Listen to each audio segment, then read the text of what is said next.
Kan karena awal innamal musyrikuna najasun, sesungguhnya orang musyrik itu najis dalam surat At-Taubah. Begitu. Maksudnya apa? Maksudnya orang yang tidak musyrik berarti tidak najis. Apakah najisnya tubuhnya atau tidak? Orang musyrik yang ada dalam Quran itu disebutkan innamal musyrikuna najasun. Para ulama tafsir meriwayatkan, ya diriwayatkan itu yang najis bukan badannya, tapi apanya? Hatinya.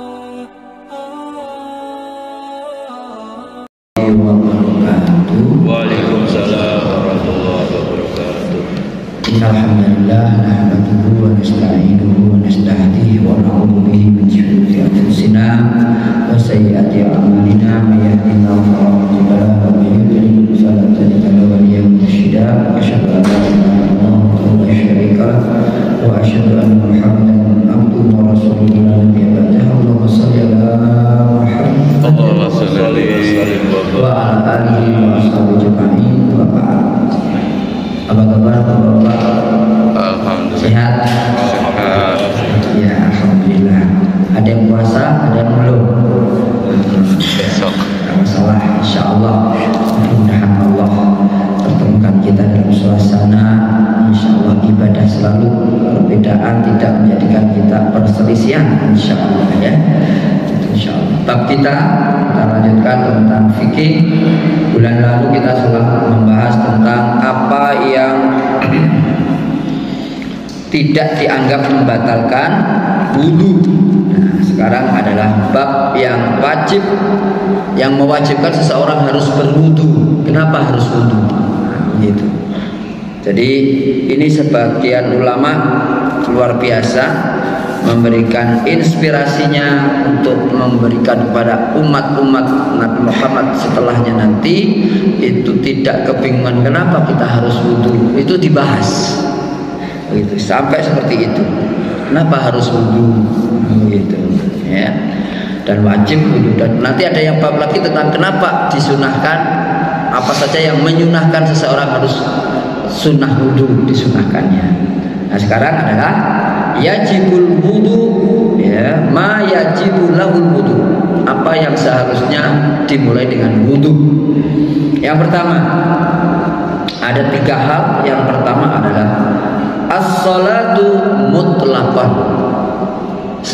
secara mutlak yang mewajibkan sholat wudu adalah sholat, apapun sholatnya, baik sholat wajib, sholat fardu, ya, kalau bahasa orang kampung saya namanya sholat rawatib, gitu ya, rawatib, yaitu berapa sholat rawatib? 5 ya, dalam satu sekolah. Ada sholat sunnah, semua sholat sunnah, ya. Ada yang wajibnya wajib kifayah. Apa wajib kifayah? Sholat jenazah itu juga harus wudu. Semua sholat, sholat tahajud, sholat duha dalam kondisi batal harus wudu, ya. Fardun au naflan, jadi mau wajib ataupun mau sunnah. Walau sholat janazatin, walaupun sholat jenazah juga harus wudu. Liqaulillahi ta'ala, a'udzubillahi minasyaitonir rajim, ya ayyuhalladzina amanu idza qumtum ila sholati faghsilu wujuhakum wa aydiyakum ilal marafiqi wamsahu bi ru'usikum wa arjulakum ilal ka'bayn. Ayatnya itu, hai orang-orang yang beriman, apabila kamu telah berdiri sholat, maksudnya hendak. Di sini ayatnya kuntum, pakai fi'il madhi. Fi'il madhi telah, tapi kata para ulama menafsirkannya idza aradtumul qiyam, apabila kamu ingin berdiri sholat. Wa antum muhdisun, kalian berhadas, ya, faghsilu, maka kamu mandilah. Nah, begitu. Hadas mandi maksudnya faghsilu mandilah, atau faghsilu basuhlah, maksudnya basuhlah muka kamu, tangan kamu, usap kepala, dan basuhlah kaki kalian. Itu artinya wudu. Nah, begitu. Maka bahwa ini ayat yang menjadi dasar wajibnya seseorang wudu. Dianggap tidak sah sholatnya kalau tanpa wudu. Masih punya wudu enggak? Masih. Nah, begitu ya. Nah, Nanti ada pembahasan tentang tayamum. Kalau orang sudah tayamum terus sudah sholat ketemu air, wudu atau tidak? Nah itu nanti babnya lain. Nah begitu. Nah Rasulullah SAW mengatakan la yaqbalullahu sholatan bi ghairi tahurin. Allah tidak menerima suatu sholat tanpa bersuci. Kalau nggak bersuci nggak diterima sholatnya. Wala sadaqatan min hululin, dan Allah tidak menerima juga sedekah dari hasil pencurian, korupsi misalnya begitu. Ada korupsi, mencucikan diri daripada nanti dosa. Ini kan nggak ketahuan oleh Pak Polisi, oleh Pak Jaksa, oleh Pak KPK gitu kan. Gitu. Di audit di BPK juga nggak ketemu gitu kan. Nah udahlah sedekah aja, nanti takut di akhirat dihisab. Nggak boleh, nggak sah. Nah ini kata Nabi. Jadi sholat tanpa bersuci tidak sah, sedekah dari hasil korupsi juga tidak sah. Begitu. Rawahul jamaah illal Bukhari, kecuali Bukhari tidak meriwayatkannya. Jadi semua Muslim, Abu Dawud, Nasai, Tirmidzi dan sebagainya, ya Imam yang ke-6 ya, Kutubus Sittah itu 6, kecuali Imam Bukhari itu meriwayatkannya. Nah, ini artinya kita harus bersuci saat sholat. Nah begitu. Kalau nggak ada air pakai tayamum.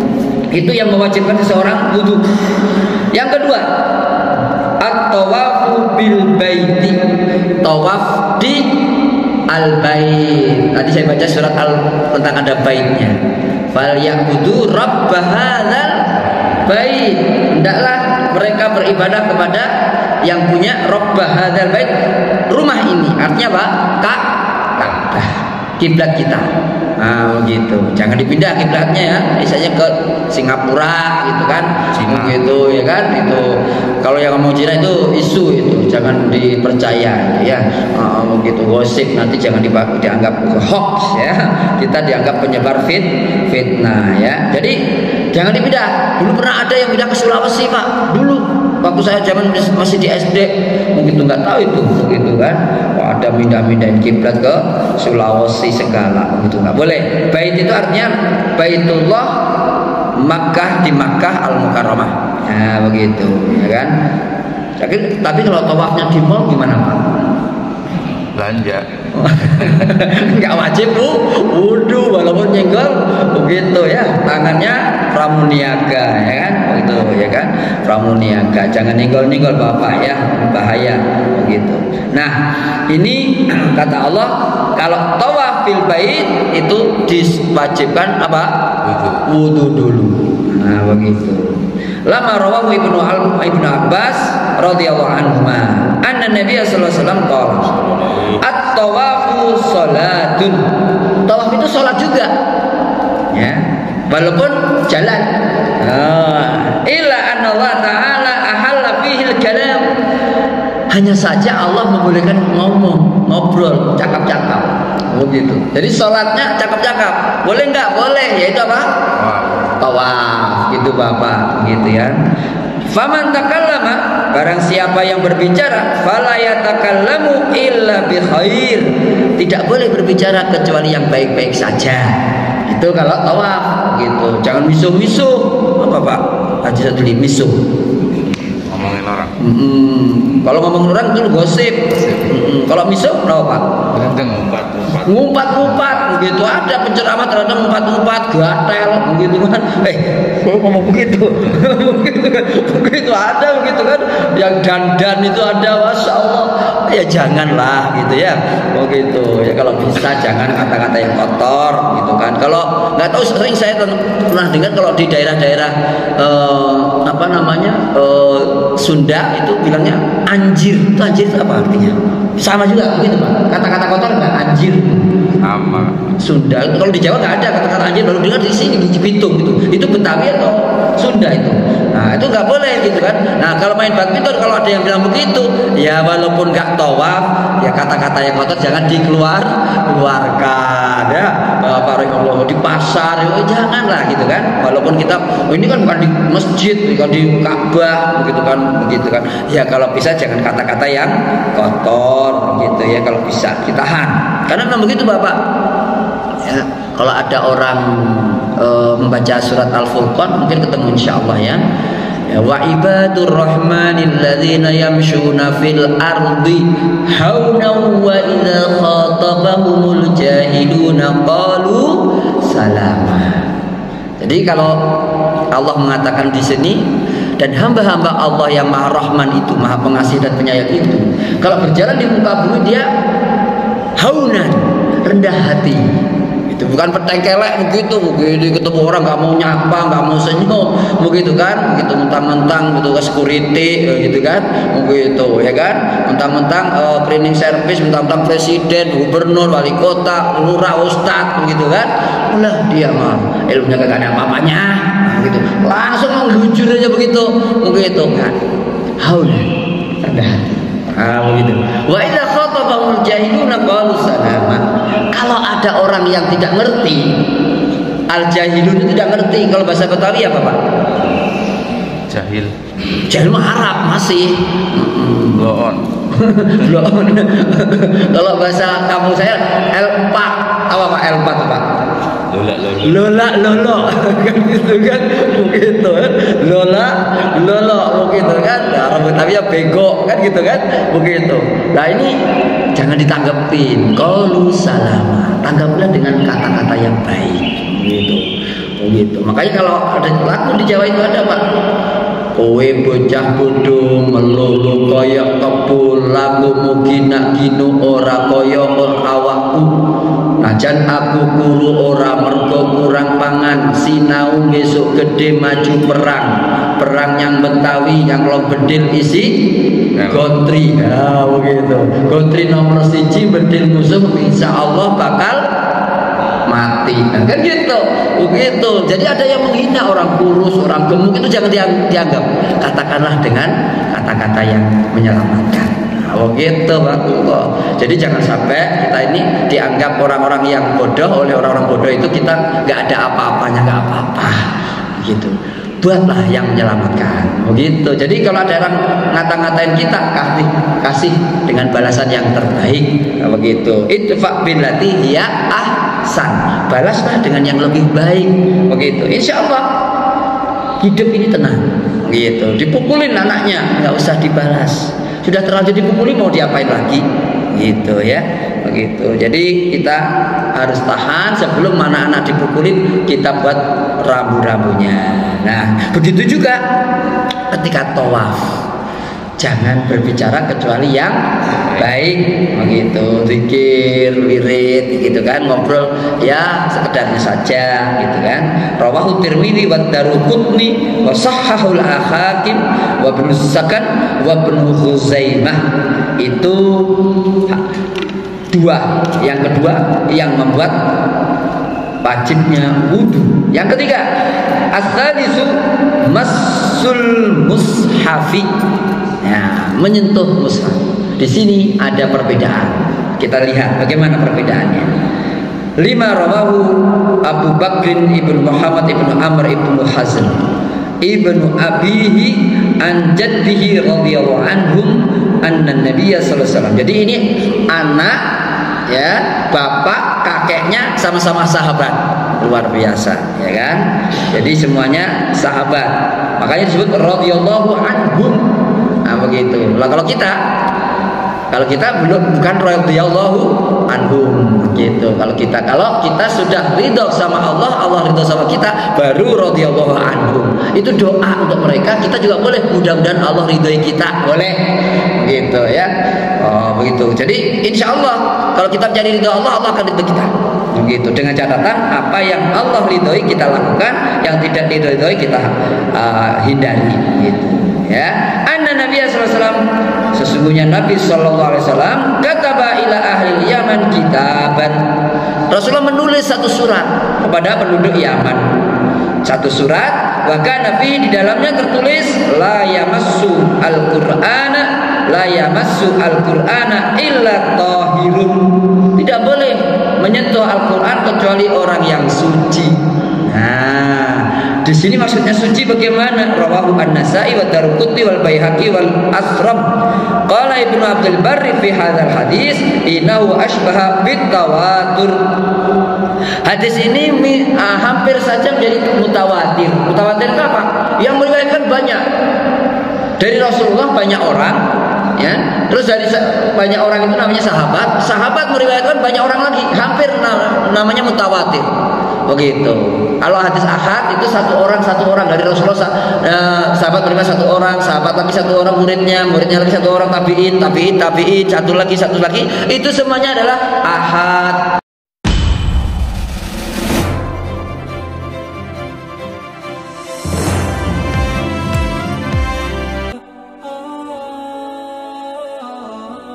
Ya kan? Litalakin nasul lahu al-qabul. Semua banyak masyarakat menerimanya. Kalau menyentuh Quran, wajibnya apa? Berwudu. Maka di kampung saya juga begitu. Di kampung saya ya, itu banyak begitu. Kalau menyentuh Quran, kok nggak wudu? Begitu, perlu. Itu setelahnya, gitu kan? Begitu. Tapi jarang baca Quran saya. Begitu kan?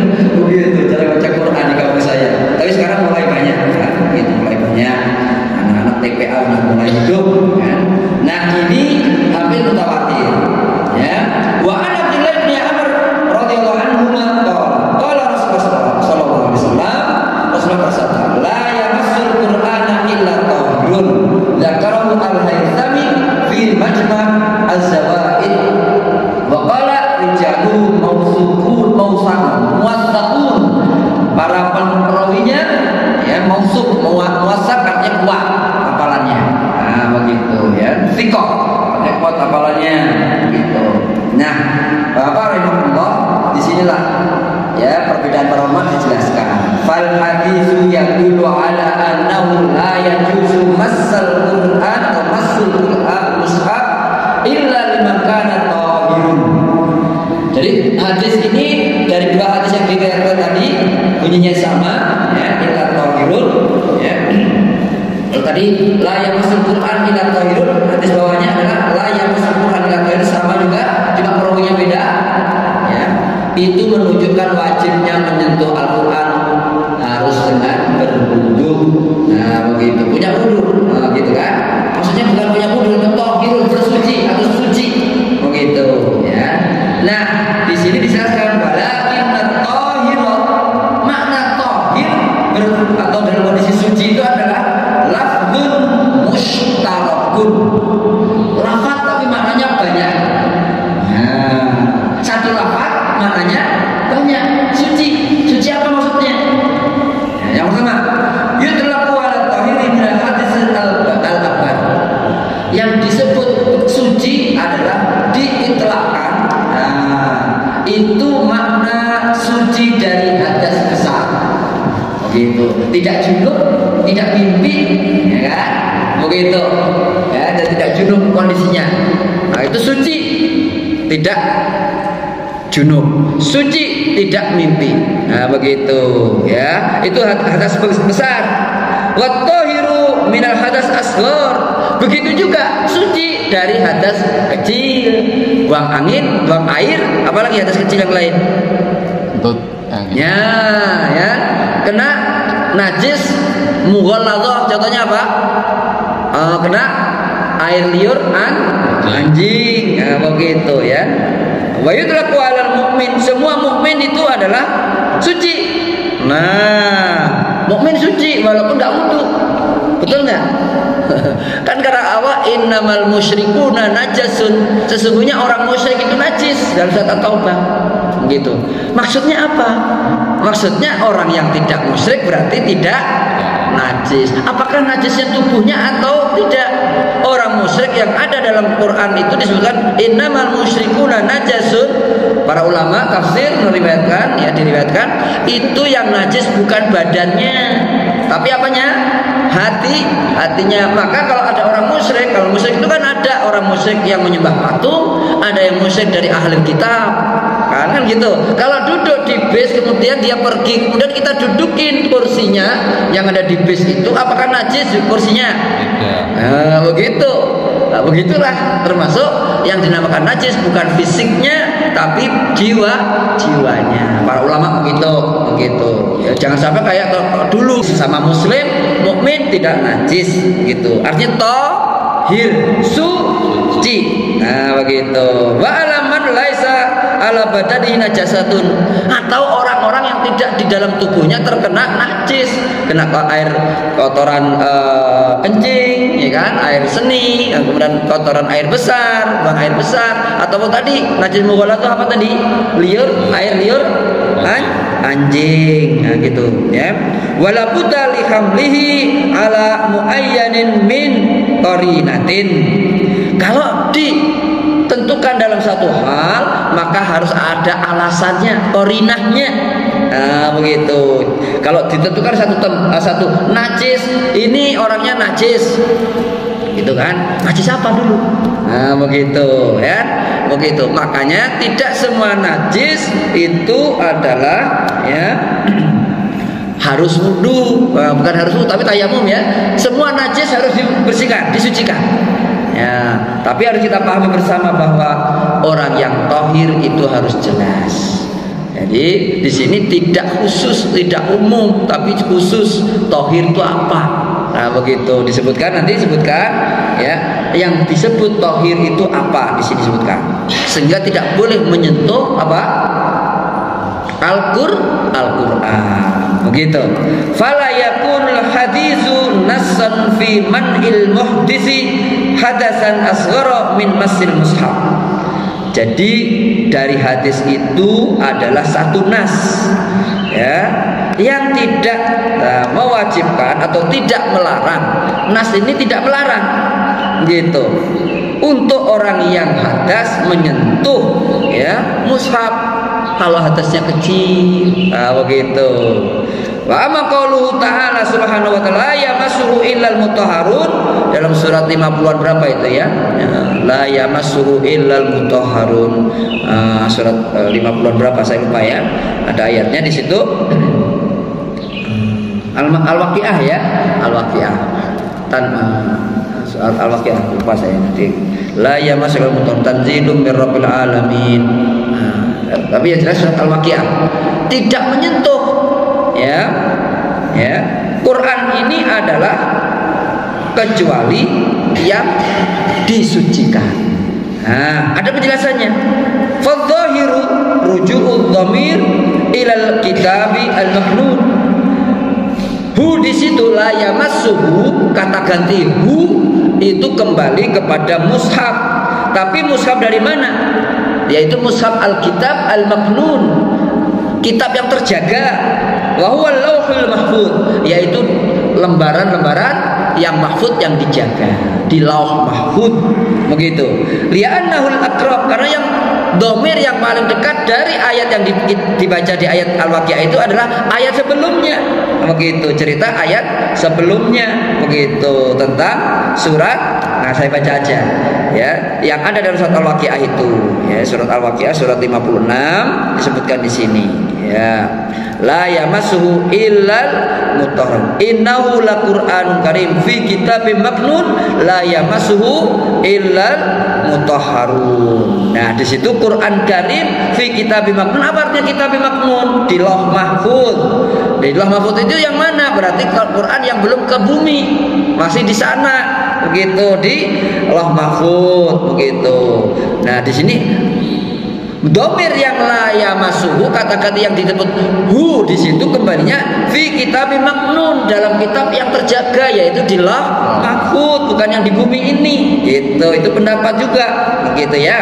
Karena itu yang paling dekat. Wal mutahharun al malaikatu, dan yang disebut mutahharun yang bersuci itu, nah, para ulama menyebutkan itu adalah para malaikat. Semuanya sepakat itu. Mutahharun di situ adalah begitu. Tapi ada yang menafsirkan sekarang, zaman sekarang, boleh-boleh saja, itu namanya penafsiran. Begitu, malaikat. Fa huwa ka qauli ta'ala fi suhufin mukarramah marfu'atin mutahharah bi aidi safarah kiramim bararah. Di situ adalah suhufin mukarramah, dalam suhuf ya, lembaran-lembaran yang terpuji, yang mulia, diangkat, marfu'atun mutahharah, diangkat dan disucikan. Bi aidi safarah. Kabarnya bi aidi safarah, di tangan-tangan malaikat. Oh, begitu. Kiramim bararah, yang mulia dan baik-baik. Begitu. Surat Abasa wa Tawalla. Wa dhahaba Ibnu Abbas wa Sya'bi wa Dhahhak wa Zaid ibnu Ali wal Muayyid billahi wa Dawud wa Ibnu Hazm wa Hamad ibnu Abi Sulaiman ila annahu yajuzul lil muhdisi hadasan asghara masal mushafi. Kalau hadas kecil boleh menyentuh Quran. Kata mereka ini. Ibnu Hazm itu adalah mazhab Zahiri, Bapak. Mazhab Zahiri itu lahirnya ada di Andalusia. Nah, begitu. Ada kitabnya segini banyaknya. Ada kitab khusus tentang fikih mereka. Zahiri itu artinya mazhab yang apa adanya di Quran begitu ya begitu. Nah, begitu. Tapi dalam masalah ini la yamnasul mutahharun, tidak menyentuhnya kecuali orang yang suci, artinya suci dari hadas besar. Begitu. Kalau hadas kecil boleh, gitu. Kalau hadas besar mandi dulu baru baca Quran, begitu. Tapi kalau kita hati-hati ya nggak apa-apa.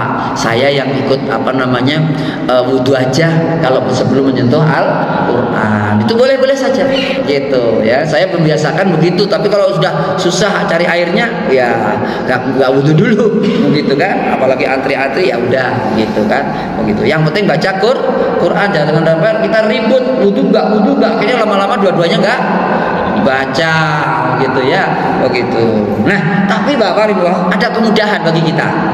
Wa ammal qiraatu lahu, adapun membaca Quran ya, biduni mashin, tanpa menyentuh, fahuwa jaizun ittifaqan, fahiya jaizatun mutlaqan. Jadi kalau membaca Quran tanpa menyentuh kitab, nah mutlak bolehnya, begitu. Nggak ada yang berbeda, ittifaqan, semua sepakat. Berarti apa Pak? Kalau baca tanpa mushaf gimana Pak? Hafalan. Bukan, hafalan bisa jadi, bukan itu saja. Megang handphonenya ada Qurannya. Ini mushaf atau bukan ini? Nah sekarang zaman dulu belum ada Pak pendapat begitu. Begitu, betul nggak? Ini mushaf atau bukan? Yang saya pegang? HP. Halo? Tapi ada mushaf. Ini handphone, tapi ada? Mushaf. Lah ada mushafnya, ada kitab banyak Pak. Di sini ada Sahih Bukhari, Kutubus Tis'ah, lah banyak ini. Tapi juga ada sekarang lewat iklan Pak, nggak pakai baju. Ada. Begitu ada Pak iklan nggak pakai baju. Jangan horor, begitu. Ngeres, jangan pikir yang ngeres dulu, jangan. Ada iklan sapi, ya kan gitu kan, kambing kan gitu kan. Begitu nggak pakai baju. Ada anjing juga ada gitu. Nah iklan makanan anjing di sini, pakai baju nggak anjingnya? Nggak pakai baju kan gitu. Makanya ini juga bagaimana nih? Ini memudahkan kita, begitu ya. Kalau kita membaca Quran, saya nggak megang mushaf kok, hanya megang covernya saja, kan gitu kan? Jadi megang covernya, bukan mushafnya, gimana Pak? Nah ini zaman modern. Makanya kita terkadang harus belajar tentang. Guru saya malah mengatakan, almarhum beliau orang Lembang, kita kalau belajar Islam itu juga menyesuaikan. Apa menyesuaikan? Situasinya, kondisinya. Makanya beliau mengatakan begini, kita berislam itu sesuaikan dengan kedisinian dan kekinian. Apa Pak? Kedisinian artinya apa? Lokal wilayah. Ini kalau orang Jepang lokalogi, ilmu lokalogi kan gitu kan, begitu. Ada ilmu tentang itu di sini di Indonesia. Kemudian kekinian, apa kekinian? Waktu Sesuai dengan zamannya. Tapi landasannya tetap sama, Quran dan Sunnah. Begitu, Bapak. Zaman Nabi ada nggak baju koko? Ada nggak? Ada. Zaman sekarang kita semuanya pakai cadar, ya kan? Zaman dulu ada nggak soal pakai cadar? Nggak ada. Ya, ini kan kondisi kita di sini diharuskan kita pakai masker semuanya. Walaupun pakai masker tetap aja juga kena kita ya. Ya udah nggak apa-apa, kita nikmati, tapi udah ikhtiar kan gitu. Begitu. Itu namanya kedisinian, kekinian, waktunya dan tempatnya. Gitu. Nah kalau kita misalnya ada dengar ulama misalnya sholat, ya Imam Hambali sholat di kampungnya Imam Syafi'i, beliau kunut. Kenapa kok kunut Pak Imam Syekh kan gitu kan? Karena saya sholat di tempatnya orang yang kunut, begitu. Itu lihat aja nanti tentang riwayat beliau, begitu ya. Dan sebaliknya Para ulama yang tinggal di tempat Imam Hambali yang tidak kunut, ya kan? Orang yang kunut dulunya di kampungnya kunut, pas di Imam Hambali kunut enggak? Enggak. Imam Hambali itu imam mana, Pak? Daerah mana asalnya? Yang dipakai di mana sekarang? Imam Hambali itu daerah Hijaz, ya kan? Saudi Arabia, ya kan? Yaman itu banyak Hambali, ya kan? Ke Qatar, Kuwait itu Imam Hambali. Pokoknya Jazirah Arab sana itu banyak. Tapi kalau Yaman sebagian juga Syafi'i, Mesir itu Syafi'i. Nah, ketika kita haji, kita di sini kunut misalnya. Ketika haji kunut nggak kita? Enggak, karena imamnya nggak ada yang kunut. Tapi kalau pas taraweh kunut nggak di sana? Kunut. Dan yang di sini yang biasa nggak kunut, pas ikut imam misalnya, ya kan? Umroh Ramadan kita ke sana pakai kunut nggak, Pak? Kunut. Kita nggak kunut atau kunut? Kunut doa malah panjang, kita bisa nangis terkadang kan gitu. Begitu. Itulah artinya apa? Kedisinian dan kekinian, sesuaikan waktunya dan kondisinya. Begitu. Perbedaan itu biasa. Gitu, ya kan? Yang nggak biasa itu kalau nggak pernah ngopi bareng. Gitu ya. Begitu. Biasakan ngopi bareng. Itu saja. Sudah jam 6 kurang 20 menit.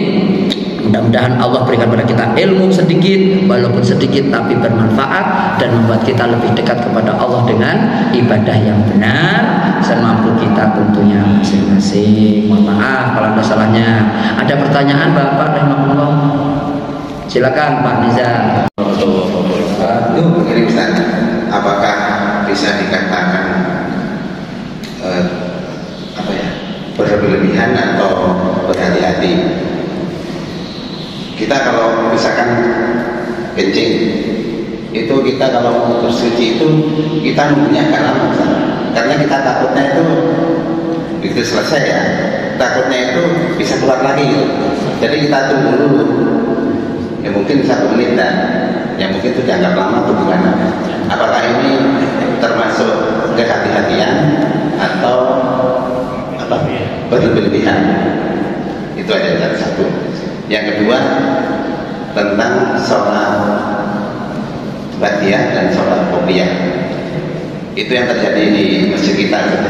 Itu lebih afdol mana kalau kita sholat qobliyah atau badiah itu kita ada jamaah, misalkan badiah selesai sholat wajib terus zikir, kita posisinya itu depan, terus nanti kita teman lagi yang mau sholat lagi di belakangnya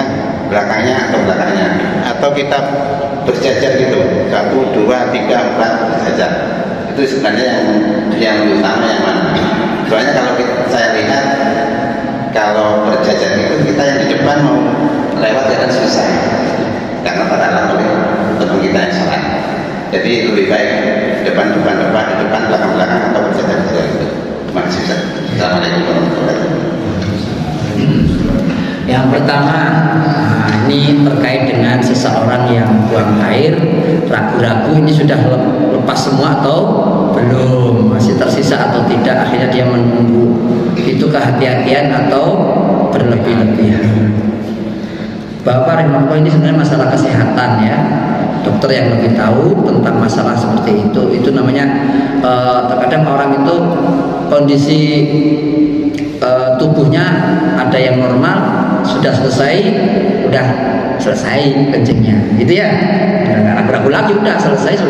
Tapi terkadang ada yang masih ragu-ragu, apalagi usia 50 tahun ke atas, ya kan? Seperti itu yang kondisi prostatnya terkadang belum tidak terkendali, gitu. Jadi ada masalah dalam prostatnya, terkadang belum selesai, gitu kan, sudah terlanjur wudhu, gitu. Ternyata keluar lagi ini air atau kencing ini, kan gitu ya, begitu. Air kencing saya atau air yang bekas kita cebok, kita kucurin air, kan gitu, terasa ke celana, kan gitu, begitu. Nah, kita lebih baik hati-hati, bukan berlebihan, Pak. Kalau nunggu 1 menit, 2 menit juga nggak apa-apa. Gitu, 2 menit juga nggak apa-apa. Karena kita sendiri, asal jangan di dalam kamar mandi yang lamanya. Begitu kan, begitu ya. Kalau kamar mandi kita masing-masing di rumah nggak apa-apa. Tapi kalau di sini antri banyak juga nggak apa-apa sebenarnya. Cuma yang di luar harus sabar, gitu kan, sabar. Kadang nggak sabar di luar, dok. Padahal kita lagi keempat, gitu, ada keluar atau tidak ini kan, gitu kan, gitu ya. begitu. Makanya kalau di beberapa tempat saya, masjid saya yang bangun tuh kamar mandinya harus banyak. Gitu.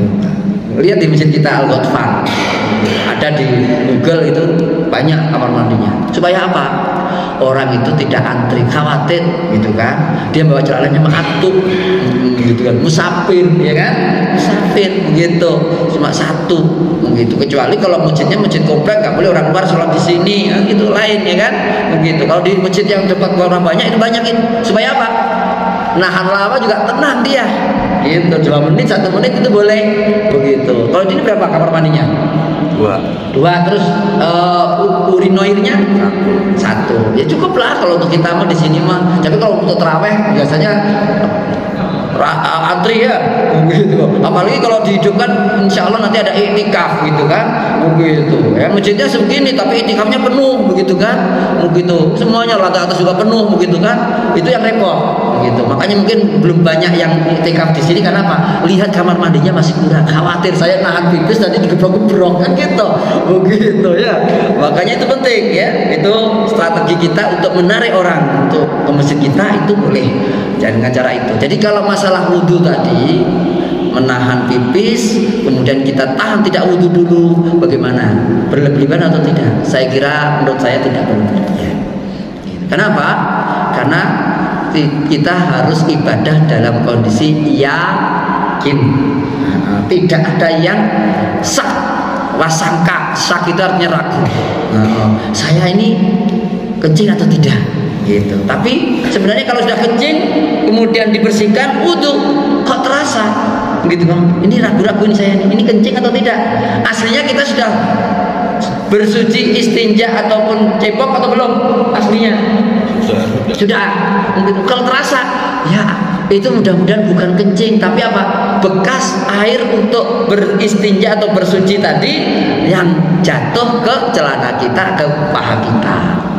Gitu caranya Pak. Jadi ibadah itu dilandasi yakin, bukan dilandasi keraguan.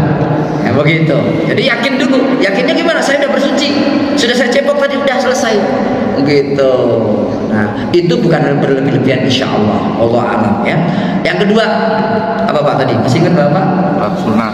Orang yang sholat sunat setelah sholat wajib, ba'diyah atau qobliyah. Yang ditanyakan lebih utama adalah ba'diyah. Setelah kita selesai sholat, berbaris rapi, ya kan?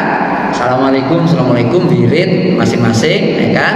Kemudian mau sholat sunnah, di belakang masih penuh, belum ada yang berdiri gitu ya. Bahkan masih ada yang ya kan, masih sholat kan, gitu kan? Nah, kita ngelangkain orang boleh nggak? Nggak boleh, gitu kan? Nah, sebenarnya boleh juga Pak, caranya bagaimana? Kan sholatnya rapat nih, apalagi nggak rapat masih ada di stand waktu kemarin kan, begitu. Di sela-selanya kita masih bisa seriat gitu kan, begitu ya, begitu. Nah kalau sekarang udah rapat bagaimana? Boleh juga Pak, sebenarnya mundur juga boleh, nggak mundur juga boleh, sholat di tempat itu juga boleh. Gitu. Jadi nggak wajib pindah, tapi memang sunnahnya pindah dari tempat duduk kita. Kecuali kalau subuh Pak, ada khususan kalau subuh. Ya, kalau subuh kata Rasulullah, siapa yang sholat subuh di tempat itu, kemudian dia tidak pindah dari tempat duduknya, zikir, wirid sampai terbit matahari, kemudian terbit matahari sekitar seberapa menit lagi gitu, kemudian dia sholat 2 rakaat, maka dia seperti menunaikan haji tamun, lengkap, sempurna, begitu. Jadi gak pindah dulu Pak sebenarnya kalau sholat subuh, karena sering saya lihat juga begitu di beberapa tempat pindah sono, kemudian sholat suruk di sana, Mestinya nggak harus pindah dulu sebenarnya, tapi nggak apa-apa pindah, begitu. Kalau sholat subuh begitu, nanti cari hadisnya tentang sholat suruk. Nah begitu, sholat suruk itu sholat subuh kita tidak pindah dari tempat duduk kita, kemudian ya zikir sampai terbit apa?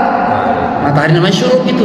Ya, beberapa galah begitu kan, begini kurang lebih 1 galah ya, berapa menit kemudian sholat 2 rakaat, itulah namanya sholat syuruk. Jadi ada jaraknya satu. Ada jaraknya karena untuk memastikan ini memang sudah terbit matahari atau belum kan gitu.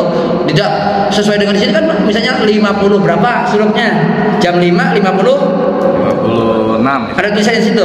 4. 54 misalnya begitu kan.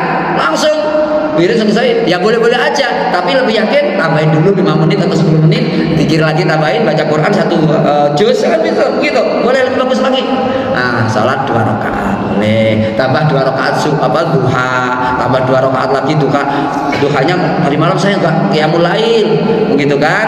Maka salat duhanya 8 rakaat boleh. Gitu. Salat subuh 2 rakaat, salat duha 2 rakaat. Bahkan Rasulullah SAW dalam riwayat kalau Rasulullah enggak salat malam, salat duha waktu duha itu 12 rakaat begitu. Boleh begitu ya. Mana-mana enggak ada kegiatan, kerja dengan libur begitu kan. Ya udah kita salat duha yang banyak. Boleh begitu. Nah, ada pun geser sana geser sini. Bisa negosiasi sama temennya. Geser. Begitu, boleh gitu kan. Sama-sama mau sholat sunatnya misalnya kan gitu kan.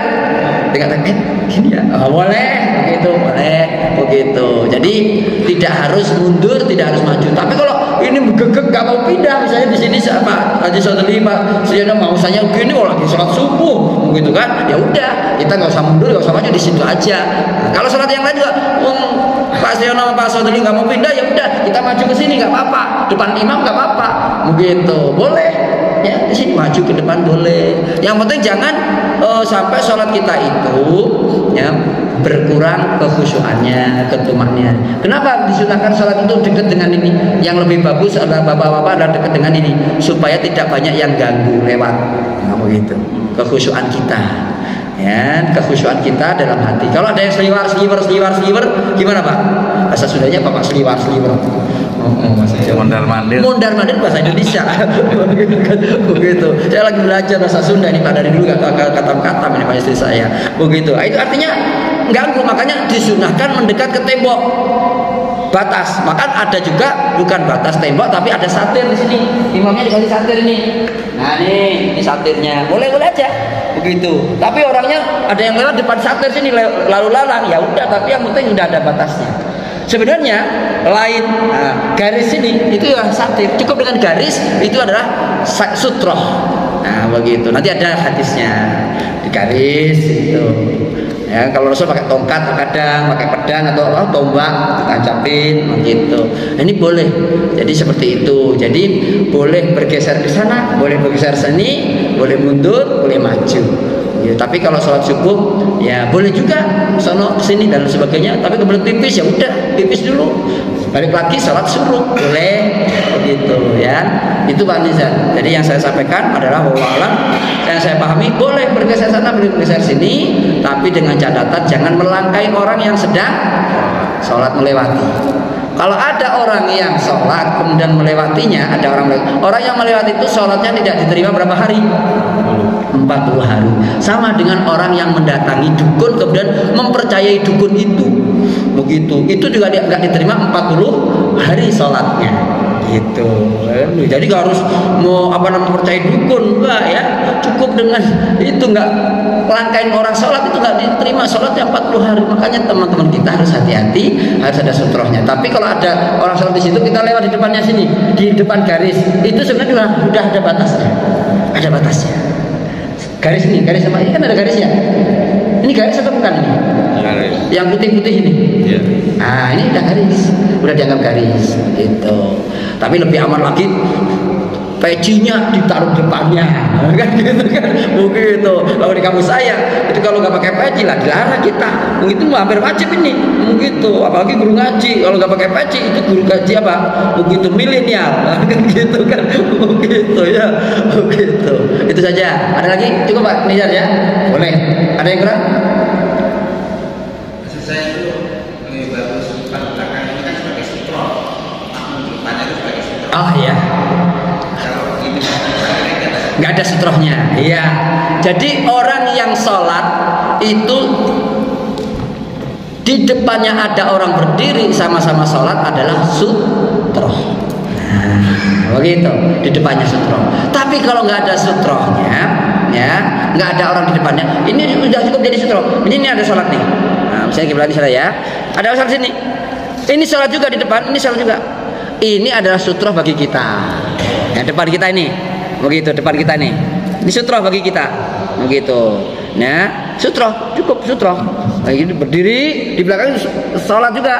Ini sutroh bagi yang ataupun nggak sholat tapi duduk, ya dia duduk tapi kita sholat di belakangnya. Orang duduk itu adalah sutroh gitu. Kalau ada orang lewat berdiri gitu kan, berdiri ya di depan orang yang duduk tadi, kita sholat di belakangnya, dia tidak dianggap melanggar sholat tadi, tidak dianggap yang membatalkan sholat 40 hari tadi begitu ya. Jadi orang duduk di depannya itu adalah sutroh bagi kita. Tapi kalau nggak ada orang duduk kemudian ada garis ini cukup sebenarnya. Ini garis ini adalah bagian daripada sutrohnya begitu. Wallahu alam. Jadi seperti itu. Tapi kalau kita ragu-ragu ini garis ini termasuk sutroh atau enggak, taruh aja tuh pulpennya ataupun handphonenya. Misal kalau handphone kita taruh di depan gitu kan, kita lagi sujud gimana Pak? Itu ada CCTV-nya viral kan gitu, hilang gitu kan, begitu apalagi ditaruh di luar kan gitu kan, semua benda-benda harus dititipkan pada tempat penitipan. Nah, boleh ada penitipan. Nah, kalau nggak ada penitipannya harus ditaruh di depan, mengurangi kekhusyukan ini, begitu kan. Lagi kita takbiratul ihram kering kan gitu kan, begitu ditaruh di depan. Kadang kan ada Pak, orang yang sholat itu handphonenya ditaruh, dompetnya juga ditaruh, kunci motornya juga ditaruh Pak di depan begitu. Pas sujud hilang, gitu kan? Hilang. Tambah nggak khusyuk, kok nggak ada ini, bukan gitu kan? Coba khusyukan mana? Ketika ditaruh di sini dengan di sini terus hilang, nggak ada di tempat duduk. Lagi sholat terus kuncinya hilang tuh, handphonenya hilang, dompetnya juga hilang. Begitu, khusyuk nggak kita? Lah, kok dompet saya nggak ada? Begitu lagi berdiri, sujud, pas duduk di antara dua sujud, lah mana itu dompet saya? Begitu, khusyuk nggak sholatnya? Ya, begitu. Makanya kalau bawa dompet, bawa handphone, taruh aja di kantong, begitu. Nggak ada dalilnya Ustaz, handphonenya juga nggak ada dalilnya zaman Nabi, kan gitu kan, begitu. Dan Bapak rahmatullah, itu gerakan-gerakan juga boleh. Misalnya mau sujud, misalnya gitu kan, kok lupa tadi belum dikasih sutroh, digaris saja, seret, gitu garis. Kalau di tanah, tapi kalau di sini pakai spidol gitu kan, nanti digebukin ke DKM kan gitu kan, begitu ya. Makanya dia udah dikasih garis ini, alhamdulillah, itu mudah sekali. Maka tidak membatalkan sholatnya seseorang 40 hari tadi, tidak. Nah ini dianggap sutroh. Orang duduk gitu. Makanya kalau Bapak ya ini misalnya apa namanya nih masker, taruh aja maskernya depannya. Lebih yakin lagi ya benda apa kan taruh sini. Ini dari siapa ini? Nah, cuma ini meluas satu aja gitu. Ini kalau di sini nggak ada yang lewat ya, biasanya sih. Nah kalau ada kucing membatalkan sholat kita atau enggak? Oh dia nggak batal sholatnya 40 hari kalau kucing lewat gitu kan. Begitu ya, kucing bukan termasuk pembatal sholat ya gitu. Kucing itu termasuk binatang yang jinak yang tidak najis gitu kan. Cuma kotorannya baunya kurang sedap aja. Cukup ya Pak ya? Ada lagi yang bertanya? Sudah jam 6. Cukup. Kita tutup dengan kafaratul majlis dan mohon maaf kalau ada salah saya, dan semoga Allah menyehatkan kita Ramadan ini dan membuat kita terima puasanya, diterima sholat kita dan diterima amal ibadah kita yang lainnya, dan disehatkan dan tubuh-tubuh kita dan keluarga kita, dan akhirnya kita menjadi fitri kembali. Subhanakallahumma wa bihamdika asyhadu an la ilaha illa anta astaghfiruka wa atubu ilaik. Assalamualaikum warahmatullahi wabarakatuh. Waalaikumsalam.